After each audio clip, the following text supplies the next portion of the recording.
إن الحمد لله نحمده ونستعينه ونستغفره. أعوذ بالله من شرور أنفسنا وسيئات أعمالنا. إنه من يهدي الله فهو المهتدي ومن يضلل فلا هادي له. وأشهد أن لا إله إلا الله وحده لا شريك له. وأشهد أن سيدنا وحبيبنا ومولانا محمد رسول الله صلوات الله وسلامه عليه. يا أيها الذين آمنوا اتقوا الله حق تقاته ولا تموتن إلا وأنتم مسلمون. يا أيها الناس اتقوا ربكم الذي خلقكم من نفس واحدة وخلق منها زوجها وبث منهما رجالا كثيرا ونساء. واتقوا الله الذي تساءلون به والأرحام إن الله كان عليكم رقيبا. يا أيها الذين آمنوا اتقوا الله وقولوا قولا سديدا يصلح لكم أعمالكم ويغفر لكم ذنوبكم. ومن يطع الله ورسوله فقد فاز فوزا عظيما. أما بعد فإن أصدق الحديث كتاب الله كتاب الله وخير الهدي هدى محمد صلى الله عليه وسلم. وشر الأمور محدثاتها وكل محدثة بدعة وكل بدعة ضلالة وكل ضلالة في النار. أعاذني الله وإياكم من الضلال ومن النار ومن البدع. أما تندم جفوغا الله تبارك وتعالى atendereze omulezi waffe omutonzi waffe omusinzibwa waffe Allah. Tumwebaza katonda waffe olw'ebyengero ebingi byatuwa. Wa in ta'uddu ni'matallahi la tuhsuha. Bwe tubala ebyengera bya Allah tosobola bimalayo. Tumusaba Allah sokusaasira kwe ku nabbi Muhammad sallallahu alayhi wa alihi wa sallam. Tumusaba Allah tabaraka wa ta'ala atuseeko ekisa kye n'omukisa gwe gutira omwoyo gwange n'ejammwe okutya Allah tabaraka wa ta'ala. Nkitegeere baganda bange nti taqwa Allahi wasiyatullahi lil awwalina wal akhirin. Okutya Allah tabaraka wa ta'ala dame nga Allah yalamira abasookawo naffe. Walillahi ma fi samawati wa ma fi l'ardi. Ebiri magulu omusanvu ne munsi omusanvu bya Allah. Walaqad wassayna alladhina utul kitaba min qablikum wa iyyakum an ittaqullah. Allah yakuutira abasookawo be yawa ebitabo naffe ffennyini nammwe Allah yabakuutira okutya Allah. Ebbanga lyonna weekuumirenga kutya Allah ojja kubeera muwanguzi. Omuntu yenna bw'atya Allah tabaraka wa ta'ala owekitiibwa Allah amumalira. Owekitiibwa Allah tabaraka wa ta'ala bw'omutya yaj'al laka makhraja, akuteerawo obufulumi mu nsonga zonna. Topiki yaffe olwaleero insha Allahu ta'ala eri ku kigambo nabbi Muhammadin sallallahu alayhi wasallam. Tugenda kwogera ku nabbi Muhammad sallallahu alayhi wasallam. Al-imanu bi rasulillah, okukkiriza nabbi Muhammadin sallallahu alayhi wa alihi wa sallam. Man huwa Muhammadun? Nabbi Muhammad yaliwa mubumpimpi. Huwa Muhammadun bun Abdillah, omusajja gwe bayita Muhammad sallallahu alayhi wa alihi wa sallam. Ye Muhammad mutabani wa Abdallah. Taata we baali bamuyita Abdallah budala bun Abdillah. Taata we yali amuzaala baali bamuyita Abdullah bun Abdul Muttalibi. Abdallah ate yali mutabani wa Abdul Muttalibi bun Hashim. Abdul Muttalibi kitaawe yali amuzaala bamuyitanga Hashim bun Abdi Manaf. Hashim yali amuzaala baali bamuyita Abdu Manaf. Wa Hashim min Quraishi, Hashim oyo ava mu lulyo lw'Abakuraishi. Wa Quraishu min dhurriyati Ismail bun Ibrahim alayhi wa ala nabiyyina afdalu salatu wassalam. Era Hashim oyo ava mu lulyo lw'Abakuraishi. Abakuraishi bava mu lulyo lwa Ismail, nga Ismail oyo ava mu nabbi waffe Ibrahimu alayhi salatu wassalam, oyo nabbi Muhammad sallallahu alaihi wasallam. Era yewaananga ng'ayita Ibrahimu kitaawe. Nabbi Muhammad alayhi salatu wassalam yayita Ibrahimu nti kitaawe, nga bwe yayita Abdul Muttalib n'amuyita kitaawe. Bwe bagenda mu Hunaini, Nabbi sallallahu alayhi wa alihi wasallam babakubambushi nga bali mu lutalo. Babakubambushi basahaba bangi badduka, n'asigalawo ne basahaba batono. Faja'ala an-nabiyyu sallallahu alayhi wasallam yarfa naqatahu birijlihi al-amamiyya wa birijliha al-amamiyya. Nabbi n'akwata engamiya gye yali aliko, b'ensolo gye yali aliko, nga bw'asitula ebigere eby'omu maaso, nga bw'aga nti ana nabiyyu la kadhib, nze ndi nabbi si bulimba. Ana ibnu Abdil Muttalibi, nze ndi mutabani wa Abdul Muttalib. Bw'atyo byakola nabbi waffe Muhammad alayhi salatu wassalam, ng'alaga nti Abdul Muttalibi y'omu ku bataata be amakulu jjajjaawe. Era bwe tuba twogera ku taata, twogera kitaawe akuzaala, wa in ala n'okweyongerayo taata wa taata, taata wa taata, oba sigala bataata. Ibrahimu alayhi salatu wassalam, nabbi bamuzaalira omwana, yaga nti urziqa li alyawmu mawlud, olwaleero Allah mpadde omwana, wasammaytuhu bismi abi Ibrahim, omwana ono mutumye erinnya lya kitange Ibrahimu alayhi salatu wassalam. Era abawali mu bajja obujulizi nti tukkirizibwa ottuma omwana ku lunaku olusooka n'olunaku olw'omusanvu nga bwe kyajja mu hadithi. Omwana okkirizibwa omutuuma erinnya ku lunaku lwe bamuzaalidde, lwe bamukuzaalidde n'omuwa erinnya. Na bwe kityo ku lunaku olw'omusanvu waliwo obujulizi ng'omuntu akkirizibwa okutuuma omwana we erinnya. Wekitibwa nabbi waffe Muhammad alayhi salatu wassalam asha yatima. Allah yamugerera nga yawangaala mulekwa, yazaalibwa mulekwa. Abamu kuba wali mbaga nti lamma tamma min hamlihi ash-shahrayn min al-aqwali al-marwiyya, bwe yamala okuweza myezi ebiri mu lubuto lwa maama we, taata we n'afiira. Utuufiya bil madinati abuhu Abdullah, taata we n'afa, yafiira na Madina. Faasha yatiman, musajja wattu yawangaala mulekwa. Qala Allahu ta'ala alam yajidika yatiman fa'awa, tetwakusanga Muhammadi ng'oli mulekwa ne tukoola. Yawangaala mulekwa nabbi waffe Muhammad alayhi salatu wassalam. Kyova olaba Allah yali amuteekateeka nti abantu bogenda mu community mulimu abeetaavu, mulimu bamulekwa. Yatima fala taqha, tosindiikirizanga mulekwa. Mulekwa bwajjanga gy'oli, omukulembeze omutuufu afaayo ku bantu abo bamulekwa. Nabbi waffe Muhammadin sallallahu alayhi wasallam lamma wasala 40, bwe yamala okuweza emyaka 40, nubbi'a wa ursila, yafuulibwa nabbi ate Allah n'amala n'amutuma, ng'amutuma eri abantu bonna. Nubbi'a bi Iqra, abawali mbagamba nti essuula gye bayita Iqra yamufuula nabbi sallallahu alayhi wasallam.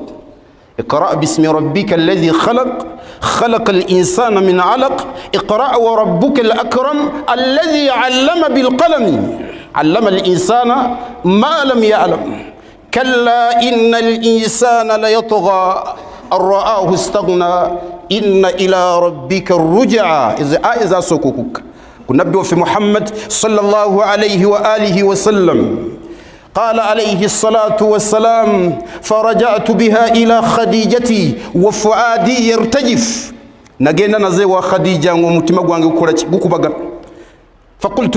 فقلت لها زملوني دثلوني ingamba nti mumbike amakuru muntekeke ekyokwebika nabbi sallallahu alayhi wasallam yali atitiba fazammalu nibamubika alayhi salatu wassalam fa ursila bil mudaththir nafuka mbaka wa Allah nekigambe kiganti ya ayyuhal mudaththir qum fa anzir wa rabbaka fakabbir wa thiyabaka fatahhir warujza fahjur wange gwe yebise qum fa anzir yimukotise ursila bil mudaththir yunabbi fi Muhammad alayhi salatu wassalam Allah yamutumanga amutumye eri abantu bonna binassil Qur'ani wa binassil hadith Qur'ani wekitabo kyajja aboluganda Allah bwakusasira nobeera musiramu weyagale nti oyina obujulizi oyina akakwate ne nabbi Muhammad sallallahu alayhi wasallam Qur'ani Allah tabaraka wa ta'ala gama mu'araf قل يا أيها الناس اتقام قل من القرآن اتقام قل يا محمد قام بقى محمد صلى الله عليه وسلم يا أيها الناس أبانك موابانك إني رسول الله إليكم جميعا زنتم يريم موابانتم وإنا لنبكى الله إني رسول الله زنبكى الله إليكم جميعا الله أنتم يريابا أنتبنا أما مسنة قال رسول الله صلى الله عليه وسلم مسنة يقام النبي في محمد صلى الله عليه وسلم أعطيت 5 لم يؤطهن أمم قبلي الله ينبى بتان تبي النبينا 5 زي الله ينبى بنت بتان زي محمد لم يؤطهن أمم قبلي تبي النبينا فقال النبي صلى الله عليه وسلم كان النبي يبعث إلى قومه خاصة وبعثت إلى الناس كافة بنبي أبا سوكاو الله يتمانغ النبي نامتمري community yoka abayisirayiri babatuma mbayisirayiri nga babatumye mbaganda abatumye wano mbuganda baganda bokka bwatuma mbawarabu abatumye mbawarabu bokka kuba waliwo bannabi warabu nga Allah yabatuma muba warabu bokka kazinga kaba warabu qala wa bu'ithtu ila an-nas kaffa atenze Muhammad sallallahu alayhi wasallam Allah yatumeri abantu bonna gobulira Allah tabarak wa ta'ala wa idh qala Isa bin Maryam Yesu mutabani wa Maryam yagamba ya bani Israil abange mu abana ba Israili inni rasulullahi ilaykum nze Allah yantumye nga nimbaka wa Allah erimu abana ba Israili wa idh qala Isa ibn Maryam wa qala al-Masih ya bani Israil Yesu yenyini yaganti abange mu abana ba Israili ndi mubaka wa Allah Allah antumye jemuli fa Allah mbiyatuwa tuyina akakwate ku nabbi Muhammad akanene ko akasinga akakwate kuba nabbi abasokawo banabbi Allah biyatuma abasokawo tubakiriza nti banabbi ba Allah ne Allah tiyatumte yabatuma je tuli tubakiriza era la nufarriqu baina ahadin minhum tetwawula nti ono sinabbi tukakasa nti banabbi ba Allah era waberawo sharia nga Allah tabaraka wa taala mu sharia ya faina kyaletamu nga wafaqa shar'uhum ngekwatagana sharia ya Yesu oba sharia ya Musa oba sharia ya Ibrahim tujinywereza ddala namazi nesinga khalafat shar'una shar'uhum singa wajjawa mu sharia ya fechawukana nechawe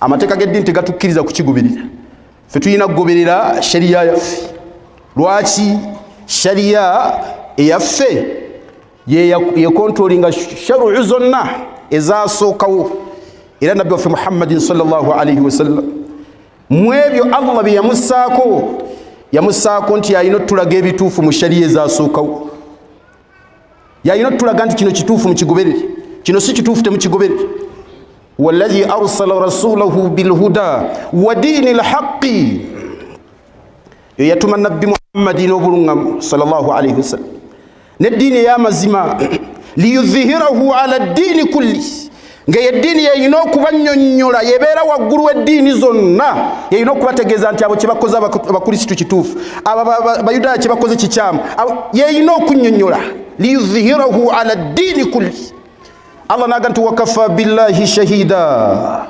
n'omujulizi yamuteekawo abanyonnyola ekyo Muhammadur Rasulullah ye Muhammad mbaka wa Allah tubula tuga nti ad-din qala Allah qala Rasulullah qala as-sahabatu ad-din tujijja ku Allah tujijja ku nabbi wa Allah kubanga yasomesa ad-din qala as-sahabatu tujijja ku basahaba olw'ensonga be bali wongo bubaka bukka kati aboluganda bebitibwa nabbi waffe Muhammad alayhi salatu wassalam buvunanyizibwa bwa buli musiramu okutuula wansi asome ku nabbi Muhammad lwaki olw'ensonga zino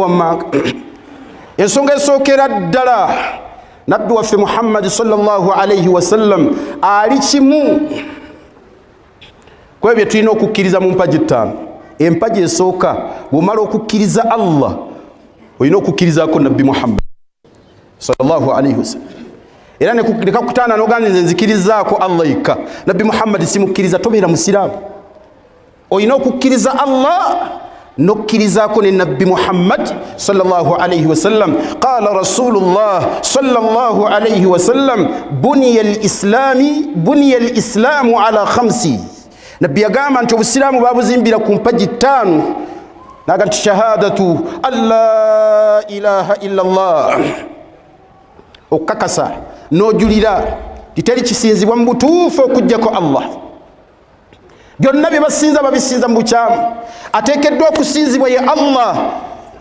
wa anna Muhammadar Rasulullah nokakasa nti nabbi Muhammad mubaka wa Allah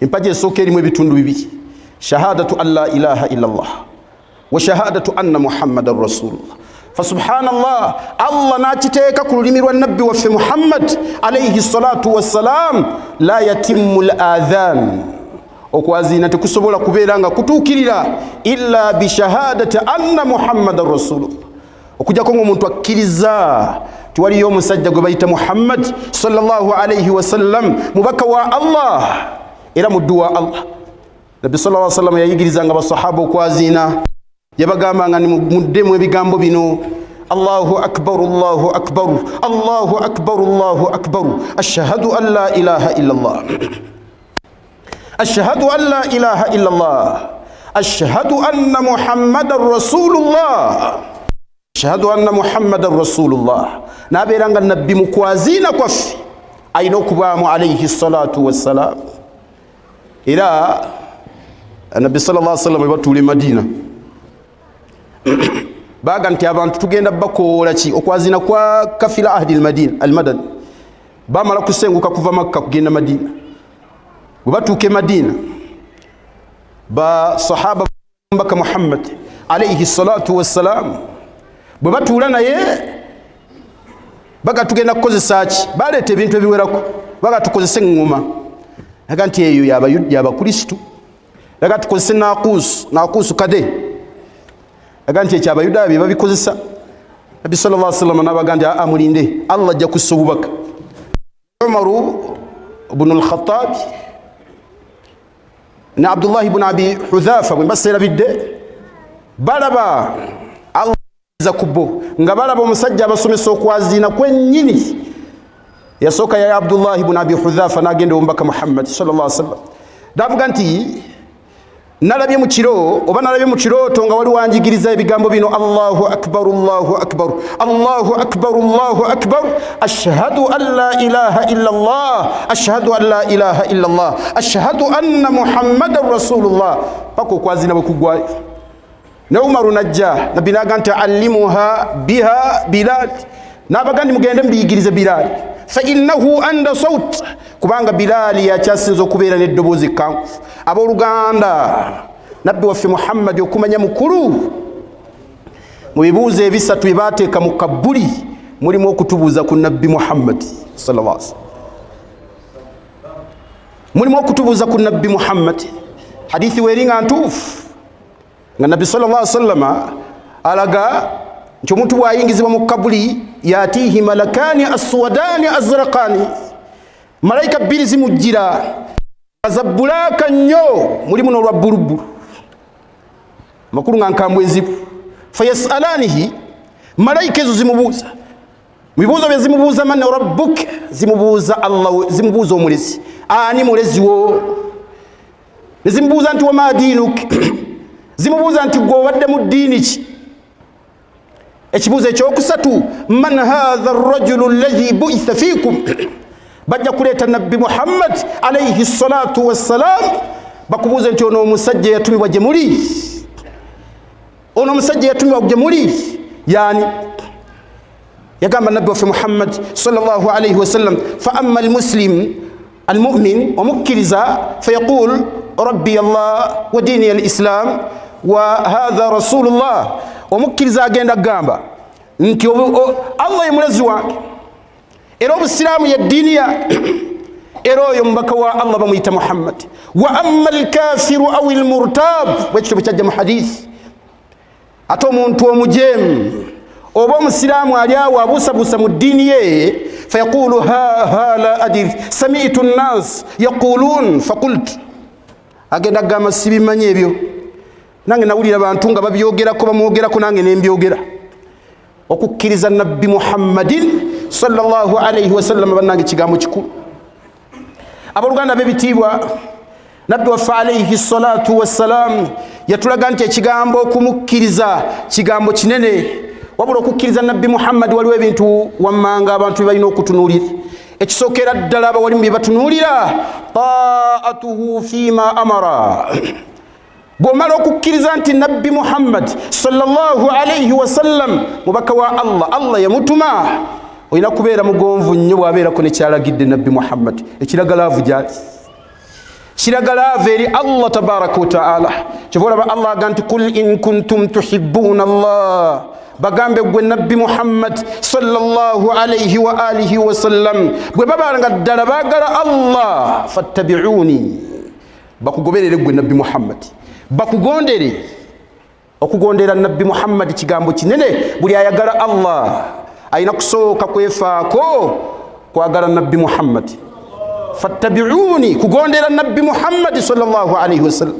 Yuhibbukumullah, bona mugondera Nabbi Muhammad alayhi salatu wassalam, Allah tabaraka wa ta'ala agenda kwagala. Kati buli ayagala laavu okuva wa Allah, gwe noonya Nabbi Muhammad bye yakola bitekeko amaanyi, noonya Nabbi Muhammad bye yakulagira bigondere. Yuhibbukumullah, wekitibwa Allah agenda kwagala. Ensonga ey'okubiri abantu gye batunuulira mu kukkiriza Nabbi waffe Muhammad sallallahu alayhi wasallam bagamba nti tasdiquhu fima akhbara. Atasdiq kitegeeza kukakasa. Nabbi wabeerayo amawulire ne bagamba nti ebyo Nabbi yabyogedde, bwe gamba kona mbukonyi stamp ebyo bituufu. Ekyo ekiraga laavu gy'oli. Olaba omusajja asobola okubeera omulimba mu kitundu naye ng'oli amumatiriramu nnyo, ne babeerako bye bamwogeddeko naga balimba naye ate ono sadiqu lmasduuq Muhammadun sallallahu alayhi wasallam, Nabbi atalimbako. Lumu basahaba bamugamba nti ya Rasulallah naraka tudaibuna ay tumazihna, tukulaba osaaga naffe. Nabaga nti ye walakin la aqulu illa haqq, yadde nze nsaaga naye mukusaaga era soogereramu okujjako maki mazima. Lumu Abdullahi ibn Umar yali awandiika ebigambo bya Nabbi, buli kyayogera nga akiwandiika. Abakuraishi bamusinkana bamuga nti malaka taktubu min rajuli, owandiika otya ebigambo ebiri mu musajja ng'oluusi muntu ayitira ayinza okumaliriza nga ayogeddeyo ebitali bituufu. Sahaba najje omubaka Muhammad alayhi salatu wassalam n'aloopa n'aga nti abasajja baŋŋamba nti naawe oyinza okubeerako ebiyitira, lwaki mpandiika buli kyempulidde okuvamu? Nabbi n'amuga nti oktub mustalahu alhadithi babituleeta, oktub waandika fa innahu la yakhruju fihi illa haqqa. Nabbi n'asonga kamwake n'aga nti teri kifuluma wano okujjako mazima alayhi salatu wassalam. Kati omuntu afaanana bw'atyo tasdiquhu fima akhbara, wabeerako ne kyayogedde. Tulina kukona mu bukonyi. yatulagako Abubakar Siddiq radiyallahu ta'ala anhu Nabbi Muhammad sallallahu alayhi wa sallam ayina okukakasibwa buli kyabayogedde bwagenda mu Isra wal Miraj yakomawo n'anyumiriza Abakuraishi n'abagamba ebigambo byali bingi n'abaga nti nagenze n'entambula mu lugendo n'entuuka e Yerusalemu Allah n'ampanika n'antwala paka magulu omusanvu bwe ntuukayo mu magulu omusanvu n'engenda n'ensinkana Allah fakana qaba qawsayna aw adna fa awha ila abdihi ma awha nali kumpi ne Allah nga walinga wali obusaale buno bubiri oba ekitonoko ku bubiri n'akomawo nabbi n'abinyumiriza Abakuraishi n'abaga nti natambudde basinkana Abubakar ne bavuga nti inna sahibaka mukwano olwaleero abadde alimba naye ate olwaleero yayiseewo mu kulimba talimbangako nga bwatulimbye olwaleero fe olugendo lwetutambulira ennaku n'ennaku yimbu yalutambudde mu kiro kimu n'agenda ne wa Katonda we n'akomawo era n'abaga nti man qaalahu ani yayogedde ebyo qaalu sahibuka Muhammad baga mukwano gu Muhammad qaala in kaana qad qaal bwabanga Muhammad yayogedde ebyo faqad sadaq yayogedde mazima alayhi salatu wassalam tasdiquhu fima akhbara okukakasa buli nabbi Muhammad kyayogera banango beera mubi bwe bagga nti nabbi yayogera kino n'ogaana hatta n'ekisembayo okubeera ekyawansi waliwo abantu information etula okujja mu hadithi ye n'agitunulira mu ngeri waliwo hadithi etwewunyisa nga ntuufu nnyo yagamba nabbi waffe Muhammad sallallahu alaihi wasallam idha waqa'a adh-dhubabu fi ina'i ahadikum singa ensowera egwa mu kikopo ky'omumumwe kyabuugi sowaani yanva egudde muki yaga nti fagmisuhu kulluhu muginyikiremu ddala thumma liyatarahuhu oluvannyuma mugijjeemu ebweru n'atuga nti fa inna fi ihda janahaihi dda kubanga ku kimu ku biwawaatiro by'ensowera ebyo Allah wange yanga nti kuliko obulwadde wa fil ukhra dawa ate ekyokubiri kiriko eddagala bwatu byagamba nabbi Muhammad fenga abasiraamu tuga nti sadaqa rasulullah sallallahu alaihi wasallam tuga sadaqa rasulullah ombaka wa Allah ayogedde mazima lwaki aga mawulire twaligajjeewa ani alitubulidde ebyo nabbi atamanyi byekwese yabijja wa alayhi salatu wassalam ebiseera byabwe tewaaliwo microscopes nti osobola okutunuulira ebintu obutono obulisi ne nabbi wa alayhi salatu wassalam bw'aba kitubulidde tuga nti sadaqa rasulullah ombaka wa Allah ayogedde mazima abooluganda tasdiquhu fima akhbar ijtinabu ma naha anhu wa zajar nabbi waffe Muhammad bw'abeerako ne kyaziyiza alayhi salatu wassalam muganda wange weewumbe nga bwewumbi mpola mpola weekumeekume yadde owulira kikunyiga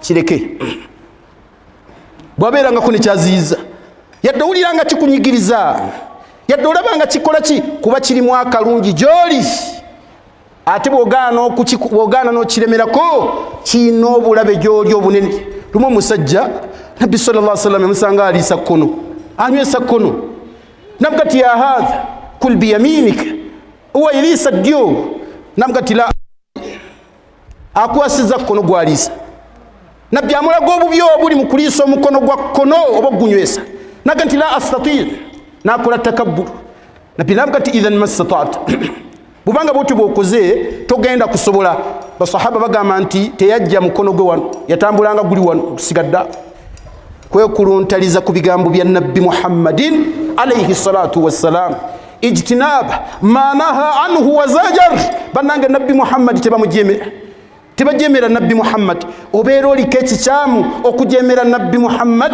alayhi salatu wassalam n'ekisembayo wa alla yu'bada Allah obutasinza Allah obutasinzibwa illa bima sharahu alayhi salatu wassalam okujjako ng'osinza Allah ng'omaze kufunanga nabbi yakuyigiriza okumusinza buli kye bayita ibada yayitira ku lulimi lwa nabbi Muhammadin ebyo abawalimu bye batunuulira nti byatteeka nnyo eri buli musiraamu okubitunuulira bw'abanga yakakasa nti nabbi Muhammad sallallahu alayhi wasallam mubaka wa Allah era mu dduwa أقول ما تسمعون واستغفر الله لي ولكم ولسائر المسلمين من كل ذنب فاستغفروه إنه هو البر الكريم وإنه هو التواب الرحيم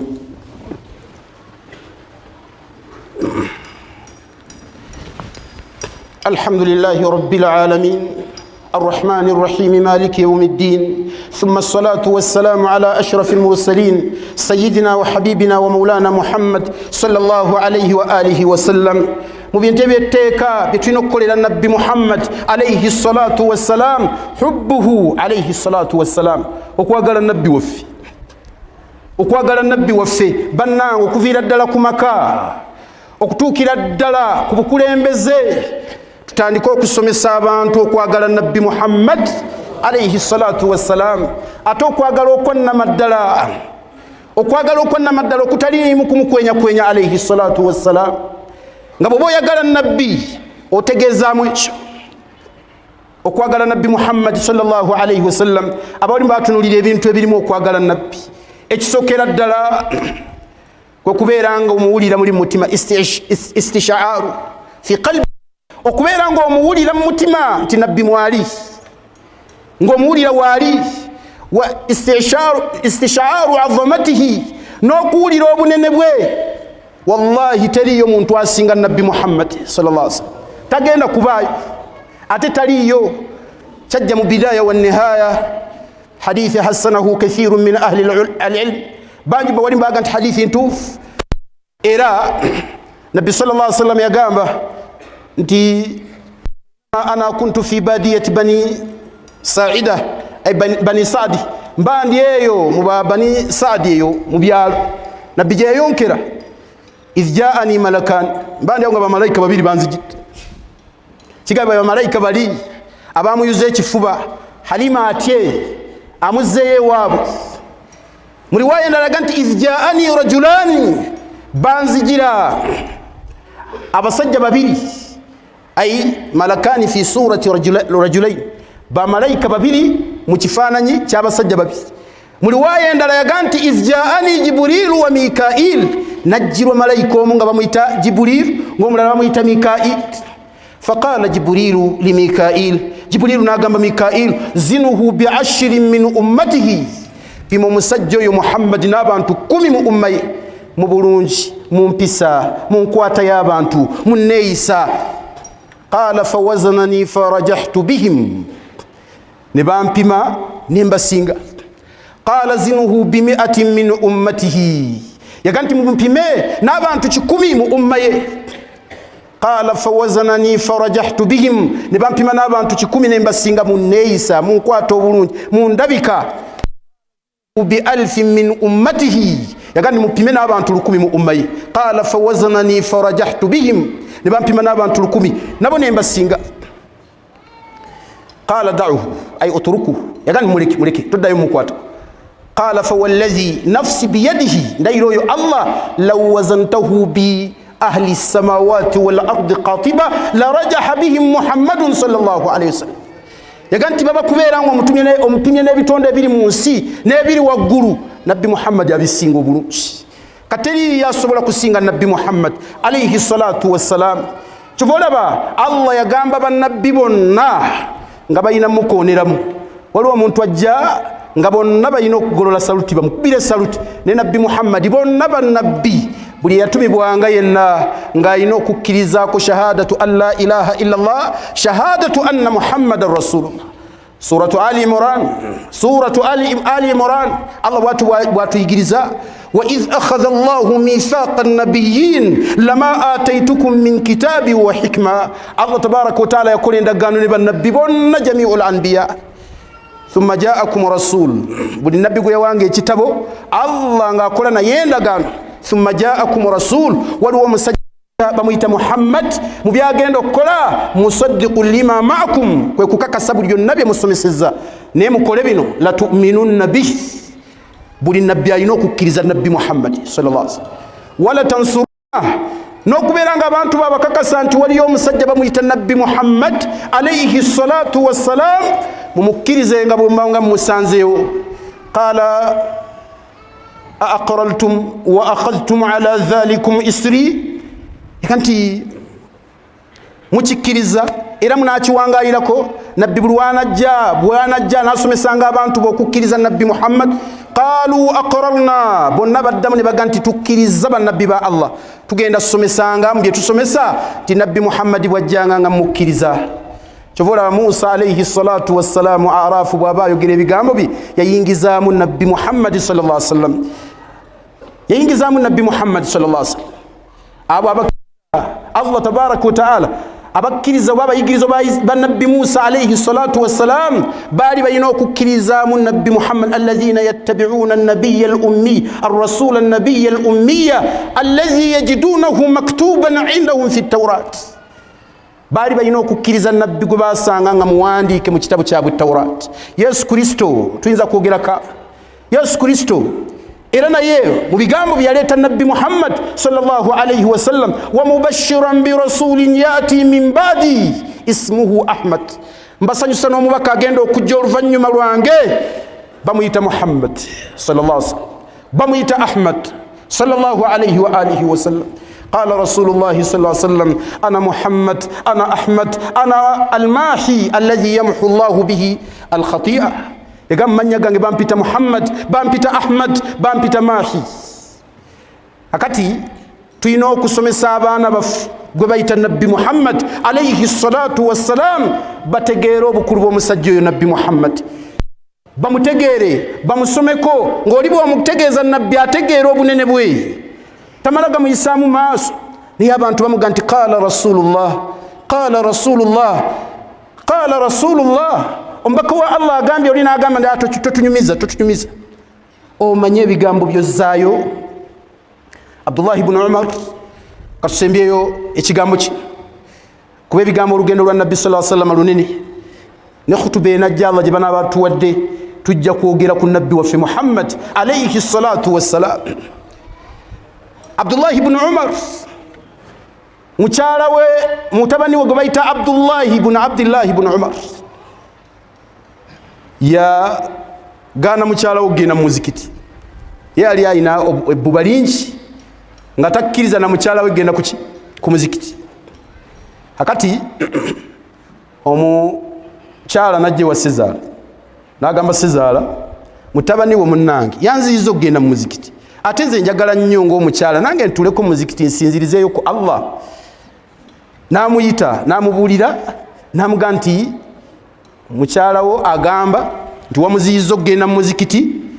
Wa sami'tu rasulallah farawa alhadith, sami'tu rasulallah, nze kennyini nawulira omubaka wa Allah yaqul ng'agamba la tamna'u ima allahi masajid Allah oba buyuta Allah, temugezangako ne muziyiza abazaana ba Allah ennyumba za Allah oba emizikiti gya Allah, temuziyizanga abakyala okujja mu mizikiti gya Allah.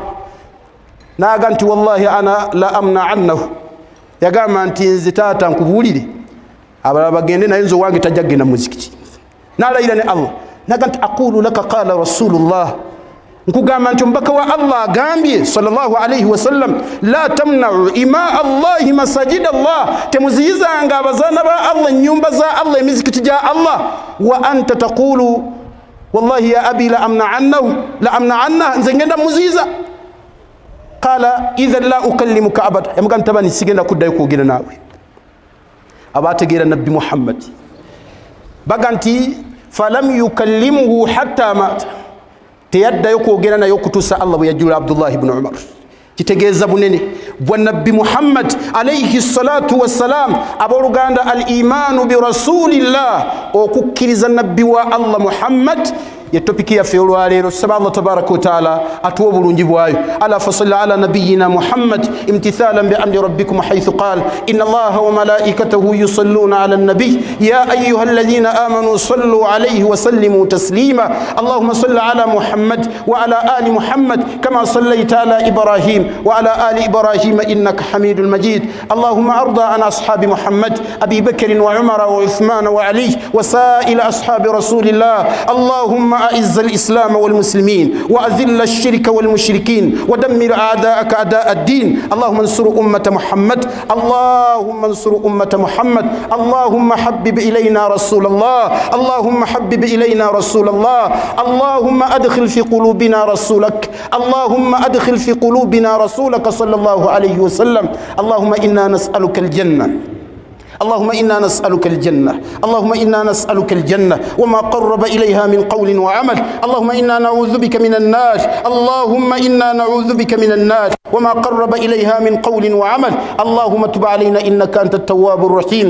اللهم ارزقنا حلالا يكفينا. اللهم اجعل بلدنا آمنا مطمئنا وسائر بلاد المسلمين. اللهم اجعل بلدنا آمنا مطمئنة وسائر بلاد المسلمين. اللهم ارزقنا من حيث لا نحتسب، اللهم ارزقنا من حيث لا نحتسب. اللهم بارك لنا فيما رزقتنا، اللهم بارك لنا فيما رزقتنا.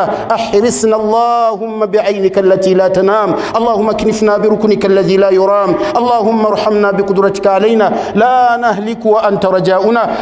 اللهم على نبيك محمد وعلى آله وصحبه أجمعين، والحمد لله رب العالمين. أقم الصلاة إن الصلاة تنهى عن الفحشاء والمنكر.